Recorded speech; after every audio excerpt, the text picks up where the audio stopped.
बिस्मिल्लाहिर्रहमानिर्रहीम। अस्सलाम वालेकुम friends, welcome to my channel. आज मैं अपने किचन में आप लोगों के लिए आलू मटर की बहुत ही शानदार रेसिपी लेके आई हूँ। मटर का सीज़न स्टार्ट हो चुका है, तो आप जानते हैं कि मटर के सीज़न में हम मटर कभी चावलों में डाल के बना रहे होते हैं, कभी मिक्स सब्जियों में, तो कभी आलू मटर का शोरबा तैयार किया जाता है।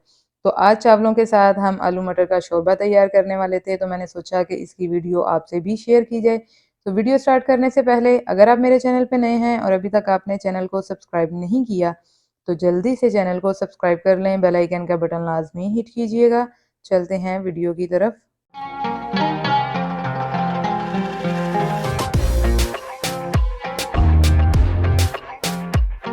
तो आलू मटर बनाने के लिए सबसे पहले हम अपना मसाला तैयार करेंगे। यहाँ पे 1 कप ऑयल लिया मैंने, और ऑयल जैसे ही हमारा गर्म हुआ है, इसमें मैंने तकरीबन 2 टेबल स्पून के करीब लहसुन का पेस्ट शामिल कर दिया।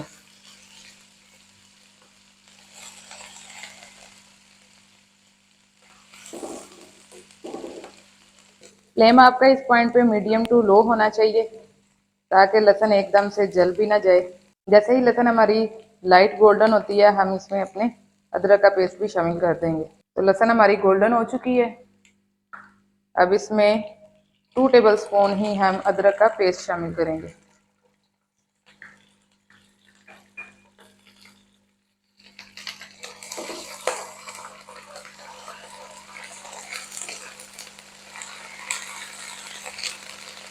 दो से 3 मिनट तक इन दोनों चीज़ों को अच्छे से फ्राई कर लेने के बाद हम इसमें प्याज का पेस्ट शामिल कर देंगे। मैंने यहाँ पे तकरीबन 3 प्याज लिए थे मीडियम साइज के, जिनको मैंने अच्छे से पेस्ट जिनका बना लिया, ब्लेंड कर लिया। क्योंकि मेरे पास टाइम बहुत शॉर्ट था, तो इसलिए मैंने प्याज का पेस्ट बना लिया, ताकि जल्दी से हम आलू मटर की ये रेसिपी कंप्लीट कर सकें। अब इस पॉइंट पे फ्लेम को हम थोड़ा सा हाई कर लेंगे, ताकि प्याज को अच्छे से भून सकें। अगर आपको प्याज का पेस्ट नहीं पसंद, तो आप डायरेक्ट स्लाइस में प्याज कट करके ऑयल में ब्राउन कर सकते हैं। लेकिन जिन लोगों से प्याज गलती नहीं है, या शोरबे वाली हंडिया में उनके मसाले खड़े रहते हैं, उनके लिए ये वाला ऑप्शन सबसे बेहतरीन है। क्योंकि इससे आपकी ग्रेवी बहुत स्मूथ बनती है, और लहसुन, टमाटर, प्याज इनका शोरबे में नज़र आना नामुमकिन होता है। तो प्याज भी हमारी अच्छे से फ्राई हो चुकी है। अब इसमें हम शामिल करेंगे टमाटर का पेस्ट।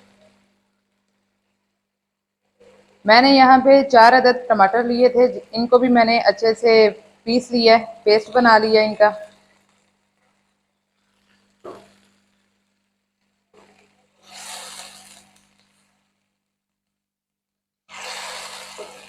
और इस तरह टमाटरों के पेस्ट को शामिल करके हाई फ्लेम पर हम इसके पानी को खुश्क कर लेंगे।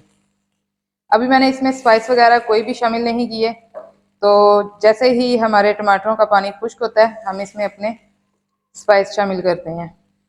ये आप देख सकते हैं कि टमाटर का, प्याज का पेस्ट बना लेने से फ़ौरन ही हमारी ग्रेवी जो है वो तैयार होने वाली कंडीशन में आ चुकी है। तो टमाटरों का पानी भी हमारा काफ़ी हद तक खुश्क हो चुका है। अब इसमें हम अपने स्पाइस शामिल करेंगे। हाफ टी स्पून जाएगी हल्दी पाउडर, 1 टीस्पून नमक, और 1 टीस्पून ही लाल मिर्च शामिल करेंगे।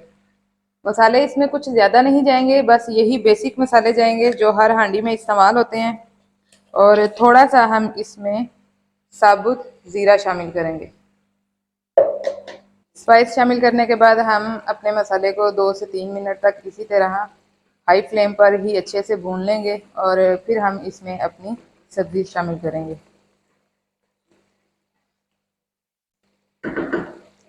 2 से 3 मिनट हो चुके हैं हमें मसाले को भूनते हुए।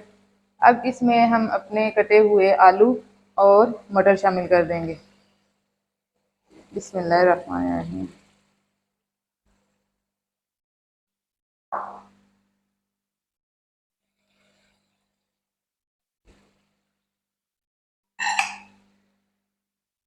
मैं आलू और मटर दोनों इकट्ठे शामिल कर रही हूँ, क्योंकि दोनों ही सब्जियाँ पकने में टाइम ज़रा ज़्यादा लेती हैं।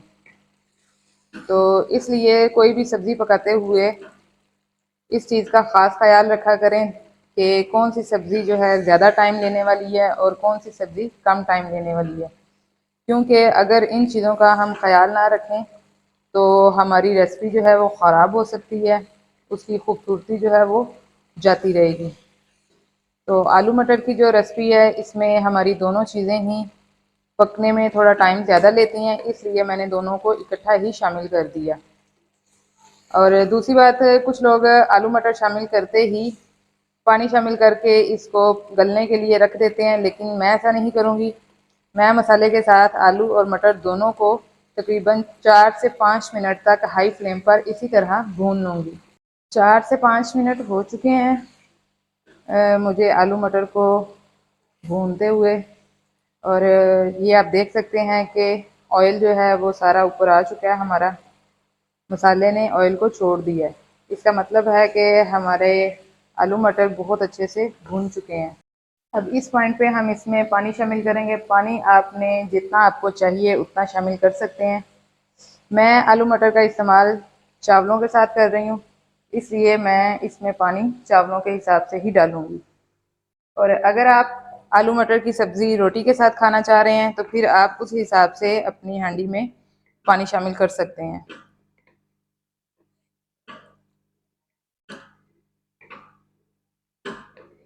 तो ये आप देख सकते हैं कि तमाम मसालों को अच्छे से ब्लेंड कर लेने की वजह से झटपट ही हमारी हांडी तैयार हो चुकी है। ज़्यादा टाइम हमें नहीं लगाना पड़ा। अब मैं इसे तकरीबन 10 मिनट के लिए स्टीम कर दूंगी, कवर कर दूंगी, ताकि हमारे आलू मटर जो थोड़े बहुत कच्चे हैं वो अच्छे से गल जाएं।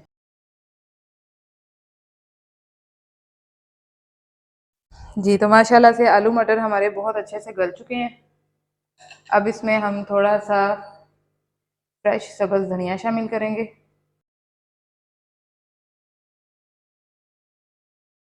और थोड़ी सी हम इसमें बारीक कटी हुई सब्ज़ मिर्चें शामिल करेंगे। अब चलते हैं इसकी फ़ाइनल लुक की तरफ। बिस्मिल्लाहिर्रहमानिर्रहीम। तो आज की हमारी रेसिपी मुकम्मल हो चुकी है। उम्मीद करती हूँ कि आपको हमारी आज की रेसिपी पसंद आई होगी। रेसिपी पसंद आई हो तो लाइक कीजिए, शेयर कीजिए, कमेंट बॉक्स में अपनी राय का इजहार लाजमी किया करें, क्योंकि यही आपका प्यार होता है, आपकी दुआएं होती हैं। तो मिलते हैं इंशाल्लाह अपनी नेक्स्ट रेसिपी नेक्स्ट वीडियो के साथ। तब तक अपना बहुत सा ख्याल रखिएगा, दुआओं में याद रखिएगा। अल्लाह हाफिज़।